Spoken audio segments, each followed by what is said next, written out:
여러분 안녕하십니까? KBS 뉴스 930입니다. 어젯밤 전남 신안 앞바다에서 267명을 태운 여객선이 무인도에 좌초됐습니다. 승객들은 3시간여 만에 모두 무사히 구조됐습니다. 김소원 기자가 보도합니다. 칠흑처럼 어두운 바다 위에 커다란 여객선 한 척이 멈춰 있습니다.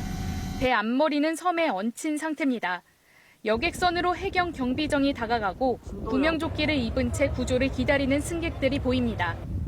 어젯밤 8시 16분 전남 신안군 장산면 장산도 인근 해상에서 26,000톤급 여객선 퀸 제누비아 2호가 무인도인 족도에 좌초됐습니다. 어제 오후 4시 45분에 제주를 출발해 목포로 향하던 중이었습니다. 사고 당시 여객선에는 어린이 6명을 포함해 승객 246명과 승무원 21명 등 모두 267명이 탑승하고 있었습니다. 아니, 그냥 저희는 조그만 선박하고 부딪힌 줄 알았어요. 네. 그랬는데 그 선박이 아니라 조그만 섬에 올라탔다고 그러더라고요. 신고를 받은 해경은 경비 함정 17척과 연안구조정 4척, 항공기 1대 등을 급파해 사고 신고 접수 3시간 10여 분 만에 승객을 함정으로 옮겨 모두 구조했습니다.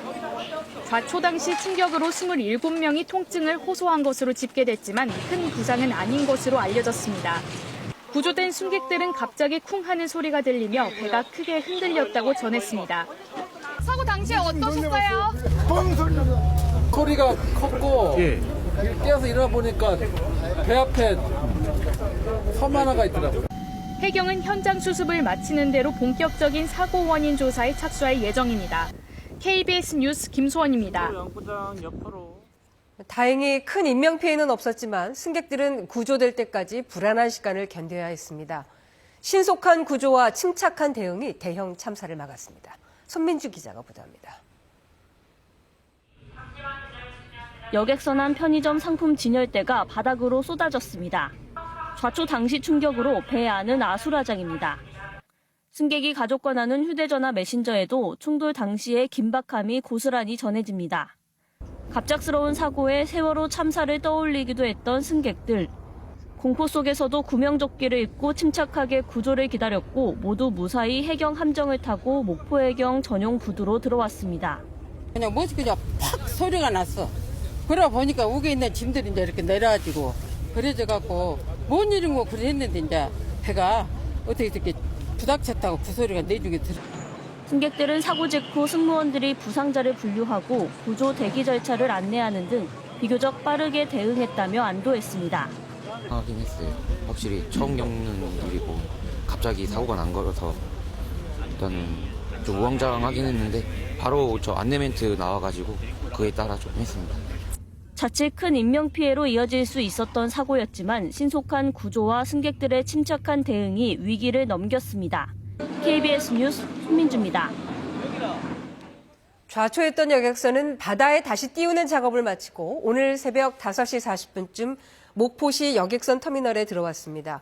해경은 항해 기록 장치와 선내 폐쇄 회로 영상 등을 토대로 사고 원인 규명에 나섭니다. 특히 정상 항로에서 크게 벗어난 점을 토대로 운항 방향을 바꾸는 과정에서 문제가 없었는지 집중적으로 살펴볼 계획입니다. 이재명 대통령이 아랍에미리트에 이어서 두 번째 순방국인 이집트 카이로에 도착했습니다. 올해 수교 30주년을 맞은 양국 간 교역과 문화협력 확대 방안 등을 논의할 전망입니다. 보도에 이희연 기자입니다. 중동 아프리카 4개국 순방에 나선 이재명 대통령.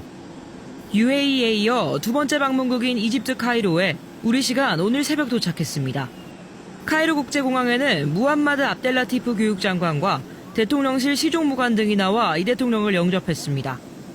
이 대통령은 우리 시간 오늘 저녁 압델파타 알시시 이집트 대통령과 정상회담에 이어 오찬을 진행합니다. 교역 확대는 물론 교육, 문화 등 다양한 분야 협력을 통해 수교 30주년을 맞은 양국 관계를 한 단계 심화시킬 방안이 논의될 것으로 보입니다. 이집트는 유럽, 아프리카, 중동을 잇는 국제 물류의 요충이자 우리의 포괄적 협력 동반자이기도 합니다. 이 대통령은 또 카이로 대학교 연설을 통해 우리 정부의 중동 비전도 제시할 예정입니다.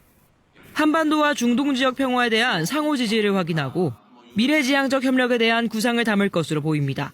이번 순방을 통해서 평화 번영 문화의 새 차원에서 우리와의 호혜적인 협력이 크게 증진될 것으로 기대됩니다. 협력이 구체화될 경우 이집트와 별도의 업무 협약을 체결해 발표할 가능성도 있습니다. 이 대통령은 이집트 현지 재외동포 간담회를 끝으로 공식 방문 일정을 마치고 남아공으로 이동해 G20 정상회의에 참석합니다. 카이로에서 KBS 뉴스 이희연입니다.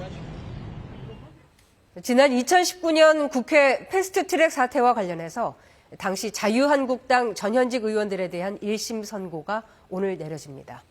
재판이 시작된 지 5년 10개월 만인데 당시 원내대표였던 나경원 의원 등에 대해 의원직 상실형이 내려질지 관심이 모아지고 있습니다. 여소연 기자입니다. 2019년 4월 여야는 선거제 개편안과 공수처 법안에 대한 신속 처리안건, 즉 패스트트랙 지정을 놓고 극한 대립을 이어갔습니다.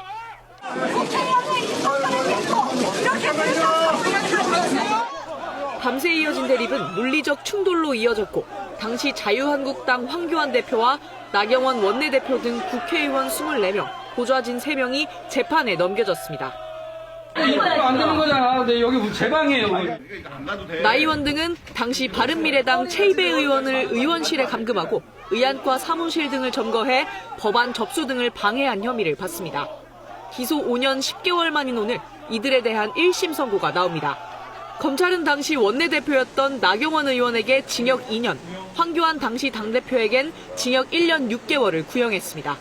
현재 국민의힘 원내대표 송원석 의원에겐 징역 10개월에 벌금 200만 원을 구형했습니다. 현직 의원 6명 등 관련자들은 모두 혐의를 부인하고 있습니다. 일상적인 정치 행위였다는 겁니다. 저희의 모든 행위는 국회의원으로서 당연히 해야 되는 의회 민주주의를 지키기 위한 행위였다는 것을 말씀드렸고요. 현직 의원은 일반 형사사건으로 금고 이상의 형을 확정받거나 국회법 위반으로 벌금 500만 원 이상의 형이 확정되는 경우 의원직을 잃게 됩니다. 오는 28일에는 충돌 당시 공동폭행 등 혐의로 기소된 박범계, 박주민 의원 등 더불어민주당 소속 10명에 대한 결심 공판도 열릴 예정입니다. KBS 뉴스 여소연입니다. 대장동 항소 포기의 후폭풍이 이어지고 있습니다. 국민의힘은 남욱 변호사의 강남 건물을 찾아가 범죄 수익금 환수를 촉구했고 더불어민주당 등 범여권은 항소 포기에 반발한 검사장 18명을 국가공무원법 위반으로 고발하기로 했습니다. 이유민 기자입니다. 대장동 사건 핵심 인물 중 한 명인 남욱 변호사 소유의 건물 앞에 선 국민의힘. 대장동 범죄자 일당을 수천억 원대 부동산 부자로 만든 게 항소 포기의 실체라며 여론전을 이어갔습니다.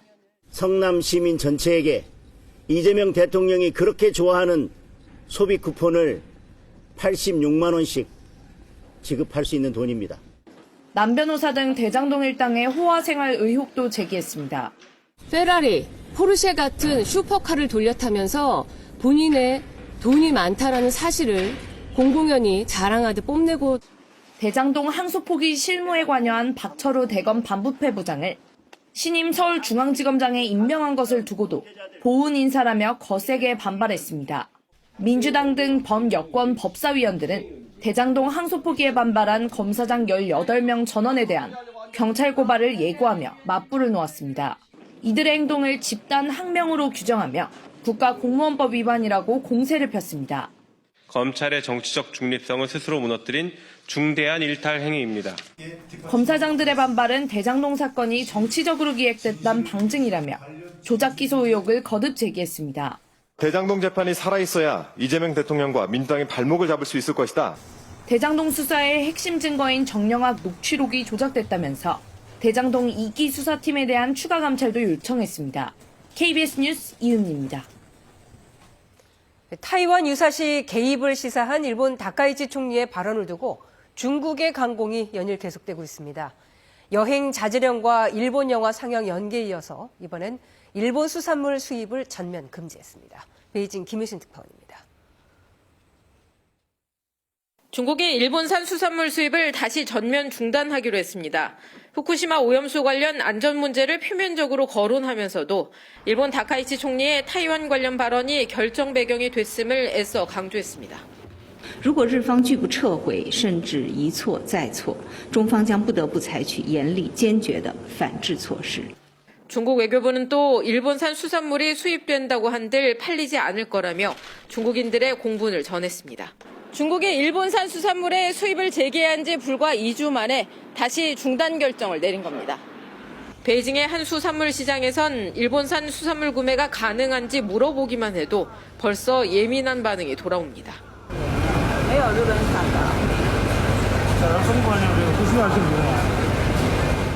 중국은 또 논의를 진전시켜온 일본산 쇠고기 수입 협의도 중단시켰습니다. 중국 정보기관도 갑자기 일본인 간첩 적발 사례를 공개했는데 다분히 일본을 적대시하는 조치입니다. 남중국해와 타이완 남부 전역을 총괄하는 중국군은 건방 떨지 마라는 제목의 영상을 공식 SNS에 올렸습니다. 시기가 시기인 만큼 일본을 겨냥한 것일 수 있다는 분석이 나왔습니다. 베이징에서 KBS 뉴스 김효신입니다. 강성 지지층의 반발에도 불구하고 트럼프 미국 대통령이 숙련된 외국인 노동자를 위한 비자가 필요하다고 거듭 강조했습니다. 또 지난 9월 조지아 배터리 공장에서의 한국인 구금 사태를 언급하면서 멍청한 짓이었다고 표현하기도 했습니다. 워싱턴 김지수 특파원입니다. 트럼프 미국 대통령이 조지아주 현대차 배터리 공장에서 벌어진 한국인 노동자 구금 사태를 또 언급했습니다. 배터리 제조는 매우 위험하고 복잡하다면서 노동자들을 나가라고 한 건 멍청한 짓이었다고 말했습니다. They spent $1 billion to build a factory, and they were told to get out. And I said, stop it. Don't be stupid. 반도체 등 첨단 산업에는 외국인 노동자가 필요하고 이들 없이는 대규모 신규 투자가 진행될 수 없다는 겁니다. 트럼프 대통령은 공장을 돌리기 위해선 수천 명의 숙련된 인력을 데려와야 하고 그들이 미국인에게 기술을 전수해 주길 원한다고 말했습니다. 특히 전문직 취업 비자에 반대하는 강성 지지층, 마가를 향해서도 자신의 입장을 분명히 했습니다. The people that are against this are really, really smart. They're unbelievable patriots, but they just don't understand. Our people have to be taught. 한편 트럼프 행정부가 예고해온 반도체 관세는 당분간 미뤄질 전망입니다. 로이터 통신은 소식통을 인용해 트럼프 정부 고위 당국자들이 반도체 관세 부과를 서두르지 않고 있다고 보도했습니다. 반도체 고율 관세를 부과하면 현재 휴전 상태인 미중 간 무역 전쟁이 재발할 수 있고 중국의 희토류 수출 통제 카드도 다시 떠오를 수 있기 때문입니다. 또 연말을 앞두고 물가 인상 압박이 커질 수 있다는 점도 고려된 거란 분석입니다. 다만 백악관과 상무부 등 미국 정부 당국은 반도체 관세가 언제쯤 도입될지에 대한 언급 없이 관련 정부 정책에는 변함이 없다는 입장만 내놨습니다. 워싱턴에서 KBS 뉴스 김지숙입니다. 세계 시가총액 1위 기업 엔비디아의 3분기 매출액이 약 83조 원에 달했습니다. 엔비디아는 자체 회계연도 3분기 8월부터 10월 매출액이 570억 1천만 달러, 우리 돈 약 83조 4천억 원이라고 밝혔습니다. 또 주당 순이익은 1.3달러라고 덧붙였습니다. 이번에 발표된 매출과 주당 순이익은 시장 전망치보다 높은 것으로 나타났습니다. 이번엔 KB증권 연결해서 오늘의 주식시장 알아보겠습니다. KB증권입니다. 국내 증시 사흘 만에 상승 출발했습니다. 코스피 시장은 이틀 만에 다시 4천선 위로 올라서며 3% 가까이 상승 중이고 코스닥 시장도 2% 넘게 오르고 있습니다. 이 시각 현재 코스피는 102.21포인트 상승한 4,031.72에 코스닥은 17.85포인트 오른 889.17에 거래되고 있습니다. 간밤 미국 증시는 반발 매수세가 유입되며 상승했지만 금리 인하 기대감이 후퇴하며 상승폭은 제한적이었습니다. 코스피 시장 수급에서 외국인과 기관은 동반 순매수를, 개인은 팔고 있습니다. 엔비디아가 사상 최고 실적을 내며 시간외에서 강세를 보이는 가운데 삼성전자와 SK하이닉스 등 시가총액 상위주 강세가 시장을 주도하고 있습니다. 특히 전력과 반도체 관련주, 2차전지와 원전주 상승이 눈에 띕니다. 반면 현대백화점과 NC소프트는 하락하고 있습니다. 코스닥 시장에서는 오늘 상장한 CMTX 급등 중이고 펩트론 신고가 경신이 돋보입니다. 이 시각 현재 달러화에 대한 원화 환율은 1,467원 10전에 거래되고 있습니다. 지금까지 KB증권이었습니다.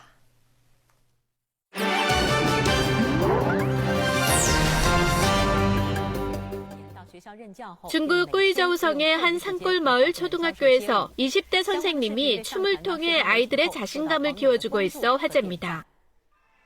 꾸이저우성 리우판수위의 펑사이 초등학교. 매일 점심시간만 되면 40제곱미터 남짓한 교실에서 경쾌한 음악과 함께 춤 연습이 시작됩니다. 아이들에게 춤을 가르치는 사람은 수학을 가르치는 왕자자 선생님. 학창시절 힙합 댄스에 몰두했던 왕 선생님은 어느 날 아이들이 운동장에서 춤을 추는 것을 보고 가르쳐보고 싶은 생각이 들었다고 합니다. 전교생의 60% 이상이 부모가 도시로 돈을 벌러 나가 조부모나 친척집에 사는 아이들인데요. 내성적이었던 아이들이 춤을 배우기 시작하면서 바뀌었다고 합니다. 从最开始的时候不敢和我说话，或者上课不敢举手回答问题，那么到现在敢于在外人面前表现自己。 아이들의 정확한 군무 영상이 SNS를 통해 알려지면서 응원도 쏟아지고 있고 특히 최근엔 각종 행사에 초대될 만큼 인기를 끌고 있습니다. 웨일스의 한적한 마을, 영국 왕립 조폐국이 오늘만큼은 콘서트장처럼 들썩입니다. 전설적 록밴드 퀸의 보컬 슈퍼스타 프레디 머큐리를 기념하는 공식 주화가 처음으로 제작됐기 때문입니다. 머큐리의 여동생은 직접 제작 버튼을 눌러 첫 번째 기념 주화를 찍어냈습니다. Well, as Freddie died young, he didn't get the chance of being awarded a royal medal for his talents in the music world. So to have a royal coin this way is wonderful. 이번 주화에는 1985년 라이브 에이드 무대에서 머리를 뒤로 젖히고 마이크 스탠드를 든 머큐리의 상징적인 포즈가 그대로 담겼습니다. 주화 테두리를 따라 흐르는 악보선은 그의 4옥타브 음역대를 뜻합니다. 왕립 조폐국이 올해 특히 머큐리를 기릴 적기라고 판단한 이유가 있습니다. Because it's the 40th anniversary of the iconic Live Aid performance and also the 40th anniversary re-release of Mr. Bad Guy, which was Freddie Mercury's solo album. 프레디 머큐리 기념주화의 판매 수익 일부는 에이즈와 HIV 환자를 지원하는 머큐리 피닉스 재단에 기부됩니다. 벨기에 브뤼셀 외곽에 자리한 친환경 용기 생산 공장입니다. 이곳